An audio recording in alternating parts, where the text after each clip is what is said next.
Yo, man, what it do, man? It's your man Dre, a.k.a. Dre on Wheels, man. Y'all already know what it is, man. This is the 11:30 podcast, man. How y'all doing out there, man? Happy Tuesday, man. May God bless y'all, man. What's going on? How'd everything be, man? You know? How'd it be? I'll be back here to be with y'all with another episode, man. We're going to get this thing kicking off, man. This past weekend, man, we had an explosive weekend in football, man. And no, I'm not talking the NFL. The NFL season is already over with. We already seen the Kansas City Chiefs win the Super Bowl. Shout out to Kansas City. But nah, man, I'm talking about the XFL, man. The XFL made a huge debut. This is the new XFL. For those who remember the old XFL back in 2001 with Vince McMahon, that genius, man, said, you know what? Football is too soft. I want an extreme football lead. I want to hit hard, and I want to go in the cheerleaders' room and see what's in there. That didn't work out. After one season, the XFL collapsed. 19 years later, here we are. The XFL, man. I'm excited. I was excited all weekend. Every game didn't disappoint, man. It was a great weekend of new football and for the love of football. And speaking of football in the XFL, let's dive in it, man. The DC Defenders took on the Seattle Dragons on the ESPN, which was the XFL debut on ESPN. And man, did it draw big numbers. A 2.5 million draw on the debut on ESPN. I know a lot of y'all like, that's not a lot. That is a lot as far as TV ratings, and that's a lot. I'm just gonna say that. The Houston Roughnecks took on the LA Wildcats. LA Wildcats, 37-17. The New York Guardians took on the Tampa Bay Vipers, which Tampa Bay Vipers need to get it together though. So it's week one. That score was 23-3. And the Dallas Renegades, who the XFL analysts, they chose the Dallas Renegades to be the favorite to win the XFL championship this season. But the Dallas Renegades took on the St. Louis Battlehawks. That score was 15-9. So leave a comment, y'all. Tell me what y'all thought about all the XFL games this past week, man, and what y'all think about the new rules. Speaking of the new rules, man, I'm excited, at least the XFL, Vince McMahon, Luck, the commissioner, and the CEO, the chairman and the CEO of the XFL, who's the commissioner, is Andrew Luck's dad. I can't think of his first name, but he's the commissioner and CEO of the new XFL. And they were smart enough to not eliminate the kickoff from the football game, because it is the football. If you eliminate the kickoff, then what the hell? What it was going to call throw ball, run ball? But they were smart enough to not eliminate the kickoff and instead make it safer, because most of the injuries come from the kickoff. The kickoff return, the kickoff. That's where it comes. So they fixed it, in my opinion, and made it very interesting. The opposing teams are 5 yards from each other, but they're back on the 35-yard line, and the other team is on the 30-yard line. The kicker is where the kicker is at, and the returner is where the return is at.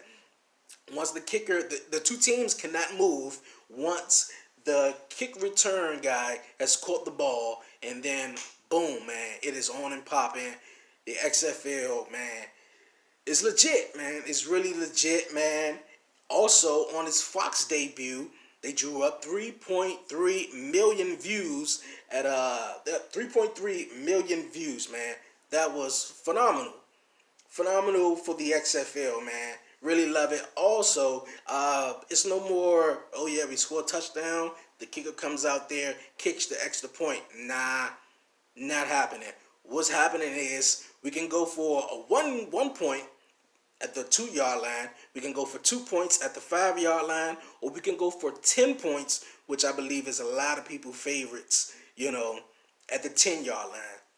Not going to see a whole lot of 3-point attempts until the game is maybe like to 30-3 or whatever like that. I think the Wildcats, the LA Wildcats, No, excuse me, not the LA Wildcats. The Tampa Bay Vipers had, that would have kind of like got them back in the game. But of course, like I said, it was week one. A little sloppiness from a little teams, but overall, great football. I love the fact that we got the mic'd up coaches and the players. I love the fact that hey, we all plays on the reviews, no challenges. So man, you wanna see if it's a first down or see if it's a touchdown, man. They get us insight. Everything, man, is awesome, man. Uh, just like my man, what was it, Troy Aikman? He was on the sideline at the ESPN game, man. Just overall great reviews. And another fact that is really great for the XFL and looking forward to their success is that the AAF, which came out last year, and they of course went out of business. They didn't hack it, so you gotta go get the F out of here. But yeah, they couldn't hack it. But also, out of all 4 games this past weekend, the XFL has sold more tickets than the AAF in its first season. And I know Vince McMahon, the commissioner, all guys at the XFL gotta be happy with that. That is really dope. Picks up to the XFL for doing their thing, man. I'm a supporter of the team. I'm rocking with is the DC Defenders, because at least we got a football team here in DC that's gonna try something that's gonna make us look good. It's gonna put us on. They talking about the Dallas Renegades winning the odds are winning the XFL championship. Nah, let it be the DC Defenders, man. We gonna hustle. We gonna get that championship, man. We gonna get that championship. Another thing, man, Colin Kaepernick, on the XFL side, XFL reached out to him, but of course, Colin Kaepernick, and rightfully so, man. He turned down the deal because not enough money. The XFL is just starting out. This is year one with them, and the players roughly get paid between probably like 50,000 to up to 6-digit, numbers. So Colin Kaepernick wanted more than that, and rightfully so, man. He had the Nike deal. He was one of the hottest quarterbacks that have been talked about over the last couple of years without playing football. So he wanted some money. Of course he did. money. He wanted some money. But yeah, man. Next week here on the XFL, man, for week 2, we're gonna do it big, man. We're gonna do it big. Week 2, man, we got the New York Guardians taking on the DC Defenders, man. That's at 2 p.m. on ABC. Tampa Bay at Seattle, 5 p.m. on Fox. And the next day on Sunday, next weekend, Dallas Renegades take on the Wildcats at 3 p.m. on ABC. And St. Louis Battlehawks take on the Houston at 6 p.m. on FS1. Man, I'm excited, man. Football in the winter. I don't necessarily really want to call this winter. We ain't got no snow or anything, man. So, pickups to that, man. That is gonna do real big. Hope everybody's excited out there for some football in the wintertime, if you want to call it that. But yo, man, I'm moving on right here, man. For all my wrestling fans, man, shout out to them.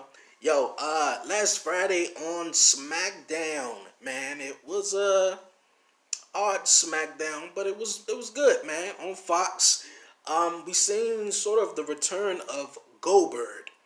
Well, he wants championship gold, and since he's Goldberg, he don't have to have a number one contenders match to get a championship opportunity. Nah, nope. You know why? Because he's Goldberg, I guess.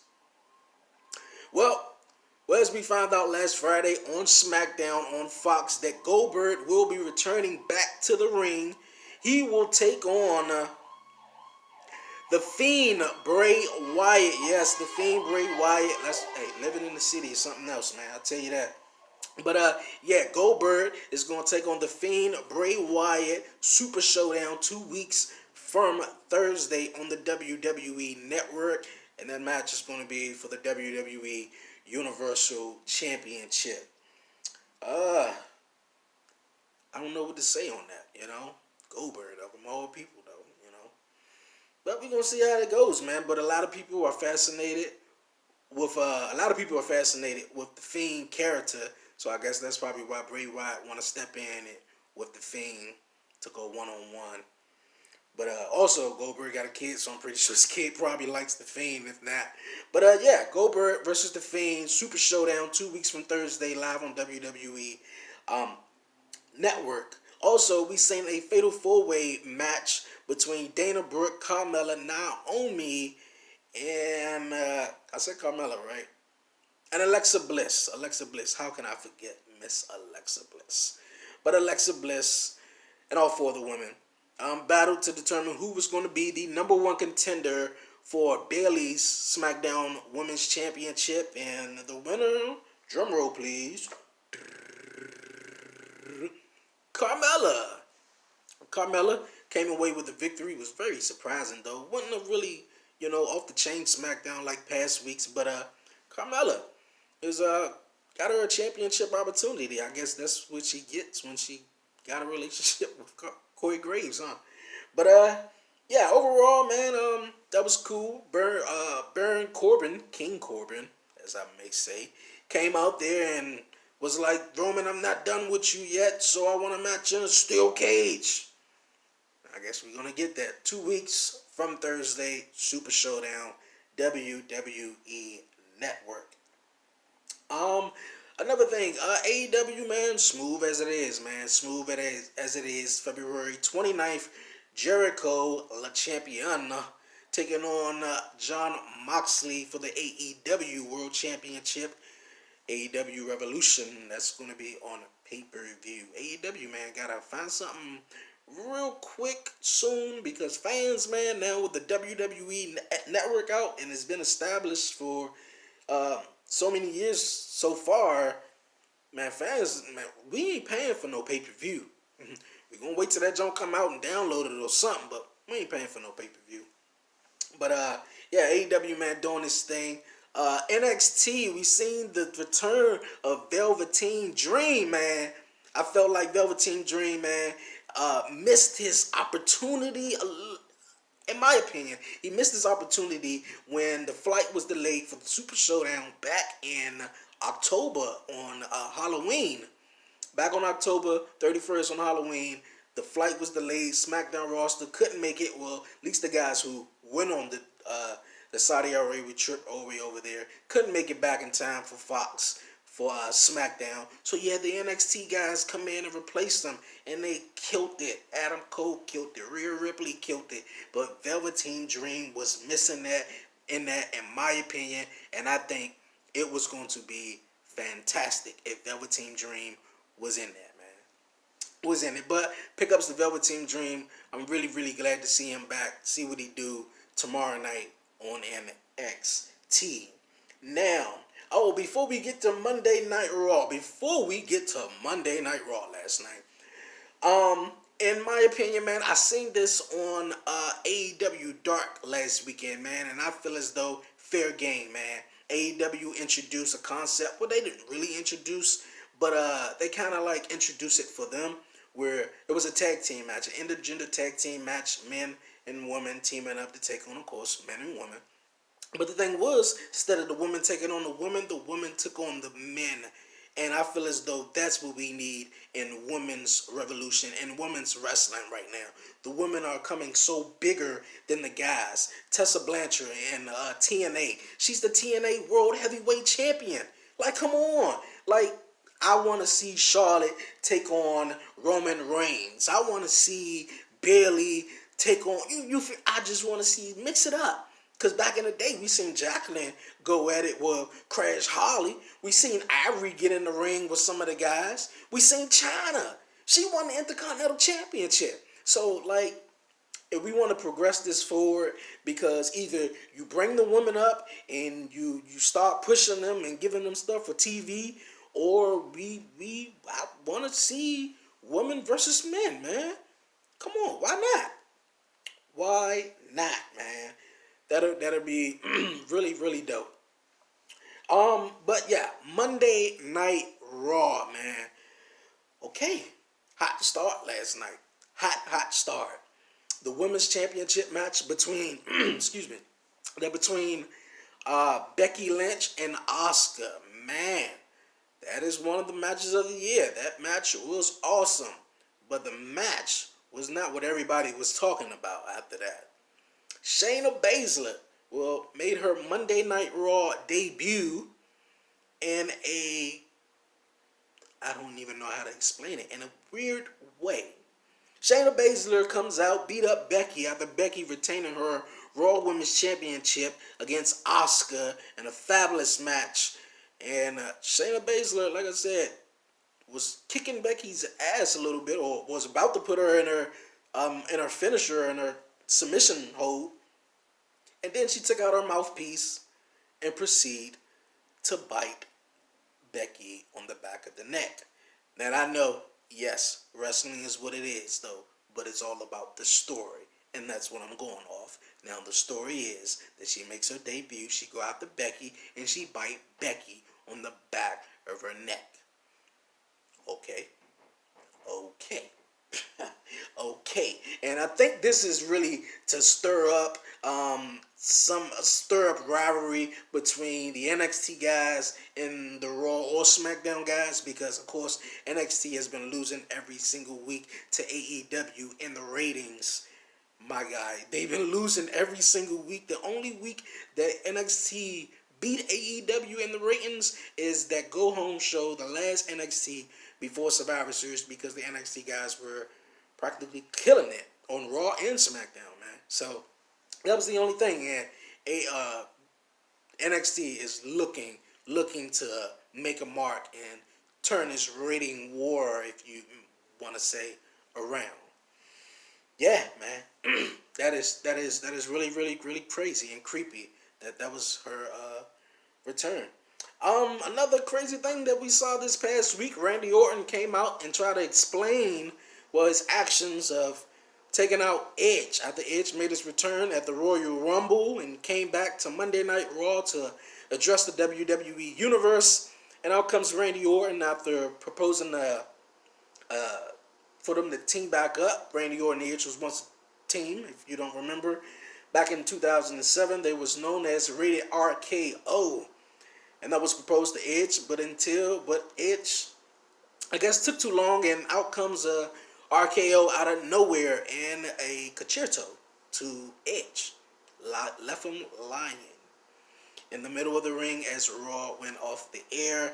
But this past week, Matt Hardy came out, and I guess he came to the defense of Matt Hardy.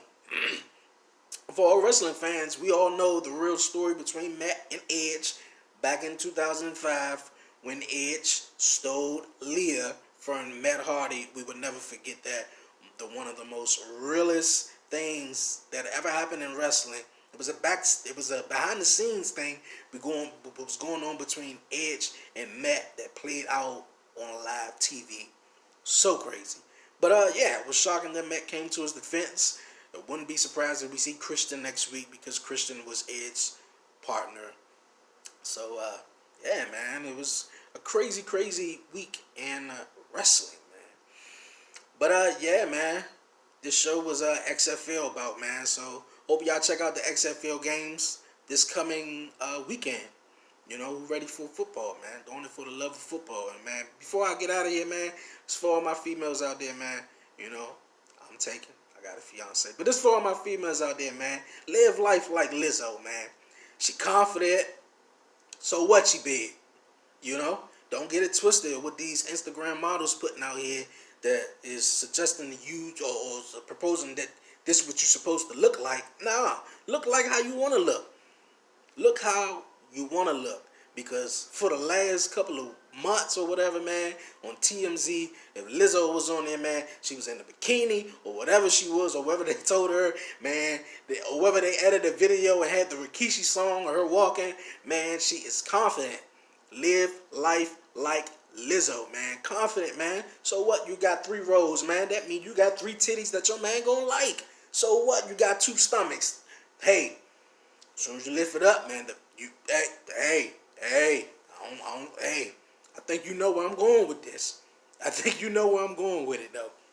But yeah, live life like Lizzo, man. Be confident, man, for all y'all beautiful women out there that feel not so confident within yourself, man. Just look at Lizzo, man, and you resemble Lizzo, then bitch, you be confident. So, but yeah, man. Y'all already know what it is, man. It's your man Dre, man, aka Dre on Wheels, man. I thank you for tuning in to a new episode, man, of the 11:30 podcast, man.